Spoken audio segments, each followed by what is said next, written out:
তার কাছ থেকে চেয়েছিলাম একটুখানি, আর সে আমাকে দিয়ে দিল পুরো পৃথিবীর ভালোবাসা। একসাথে এতগুলো সুখ আমি নিতে পারবো তো? বাই দ্য ওয়ে, বাসায় কেক কাটার পর হঠাৎ করে আমাকে বললো, তুমি রেডি হও, তোমাকে নিয়ে এক জায়গায় যাব।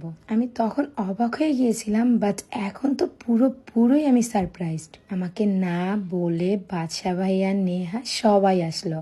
কেন এসেছি জানি না, বাট সবার সাথে আজকের দিনটা মিট হয়ে অনেক বেশি ভালো লাগছে। আমার 300 ফিট অনেক বেশি পছন্দ, তাই তো স্যার পাপা আমাকে এখানেই নিয়ে আসলো। ওমা, তারপর দেখি মিলন ভাইয়া অ্যান্ড ভাবিও চলে এসেছে। এটা কেমনে কি ভাই? কালকে রাতেও আমরা ফোনে একসাথে কথা বলেছিলাম, বাট তাদের কথা শুনে একটু মনে হয় নাই যে তারা এই সারপ্রাইজটা আমাকে দিবে। আচ্ছা, সবাই যে আমাকে ভিডিওর কমেন্টে বলে যে আপু আপনি কিভাবে এত স্লিম হয়েছেন, তার কারণটা কি জানেন? কারণ হচ্ছে আমি প্রতিদিন সকালে ঘুম থেকে উঠে খালি পেটে এই স্লিমিং টিটা খাই। ইভেন এটা খাওয়ার ফলে কিন্তু আমার বডি এত তাড়াতাড়ি একটা শেপে নিয়ে আসছে, স্লিম হয়ে গেছে। গ্যাস্ট্রিকের সমস্যা এখন আলহামদুলিল্লাহ দূর হয়ে গেছে। তাছাড়া এটা খাওয়ার ফলে কিন্তু আপনার কোনো ডায়েট এক্সারসাইজ ছাড়াই খুব ইজিলি স্লিম হতে পারবেন। আপনি যতই চর্বি জাতীয় খাবার খান না কেন, আপনাকে কিন্তু ফ্যাট বার্ন করতে সাহায্য করবে। তো এটা আপনারা পেয়ে যাবেন grow long hair oil Facebook page থেকে। আপনাদের সুবিধার জন্য পেজ মেনশন করে থাকবে, অ্যান্ড তাদের হোয়াটসঅ্যাপ নাম্বার আমি ক্যাপশনে দিয়ে দিব। সবকিছুর জন্য আলহামদুলিল্লাহ। আসসালামু আলাইকুম, আমি আরুষারু। আজকে একটি সুন্দর ভিডিওর ব্লগ নিয়ে চলে এসেছি আবার আপনাদের মাঝে। এবারের আমার জন্মদিনটা ছিল একটু অন্যরকম। অনেকেই বলবে, আপু এবার কেন বড় করে করলে না? আসলে মানুষের সব সময় সামর্থ্য একরকম থাকে না, বা সবকিছু চাইলেও হয় না। কিন্তু আমার কাছে মনে হয় যত বড় করেই করি না কেন, পরিবারের সাথে ছোট করে স্পেশাল করার দিনটাই মজাই আলাদা। তাছাড়া কাছের বন্ধু বান্ধব পাশে থাকলে আর কিছুই লাগে না। আমি আগে থেকে কিছু আজ করতে পেরেছিলাম। স্যার পাপা আমার বার্থডে নিয়ে অনেকটা এক্সাইটেড, ইভেন অনেক কিছু করবে, বাট এটা পুরো আমার ধারণার বাইরে ছিল। বাই দ্য ওয়ে, আজকে আমাদের এই রাতের আউটফিটটাতে কেমন লাগছে অবশ্যই কমেন্ট করে জানাবেন। আপনারা অনেকে বলেন না মাঝে মাঝে, আপু তোমাকে এই শাড়িতে বা এই লুকে অনেক সুন্দর লাগছে।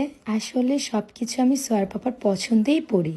তার পারচেস করা ড্রেস, তার সাজ, সবকিছু আমাকে মুগ্ধ করে দেয়। সে বুঝতে পারে আমাকে কোন জিনিসে পারফেক্টলি লাগবে। জানেন, এই 300 ফিটে আসলে যতই মন খারাপ থাকুক না কেন, একদমই ভালো হয়ে যায়। তার উপর প্রিয় মানুষের কাছ থেকে এত কিছু পাওয়া, seriously I am shocked. Seriously I am big surprise. সব সময় আমি এই মানুষটার সাথেই থাকি, কিন্তু আমার অবর্তমানে এত সুন্দরভাবে একটা জিনিস অ্যারেঞ্জ করেছে আমার জন্য। সারাদিন মানুষটা কত কষ্ট করে এত টায়ার্ড হয়ে যায়, তারপরও তার মুখের হাসি যেন সরে না, শুধুমাত্র আমার খুশির জন্য। এই কেকটা পার্সোনালি আমার এত পছন্দ হয়েছে, একদমই কাটতে ইচ্ছে করছিল না। আর কেকটা কাস্টমাইজ করে নিয়ে এসেছে নেহা। ওর পছন্দ আর আমার পছন্দ সব সময় মিলে যায়। থ্যাংক ইউ সো মাচ তোমাদের সবাইকে আমার এই দিনটা এত সুন্দর করে তোলার জন্য। সবাই দোয়া করবেন আমাদের জন্য, সারাটা জীবন যেন এভাবে একসাথে থাকতে পারি। জীবনে আমি কখন এমন ভালো কিছু করেছি যে মহান আল্লাহ তাআলা তোমাদের মতো কিছু মানুষ আমার জীবনে পাঠিয়েছে। আসলে সোয়ার পাপাকে আমি আমার লাইফে না পেলে হয়তো বা এই দিনটা, এই মানুষগুলোকে পেতাম না। দুনিয়াটা বড় অদ্ভুত। কিছু মানুষ কত কিছু চাই করেও পায় না, আবার দেখুন না চাইতে কিছু মানুষের মনের ইচ্ছে পূর্ণ করে দেয়। সবাইকে নিয়ে কেক কেটে একসাথে ক্যামেরা বন্দি করে রাখলাম। ইভেন কেক কেটে সবাইকে নিজের হাতে খাইয়ে দিলাম। সবাই আমার জন্য দোয়া করবেন। আজকের ভিডিওতে এখানে ইতি টানলাম। ভালো থাকবেন, সুস্থ থাকবেন। আল্লাহ হাফেজ, টাটা।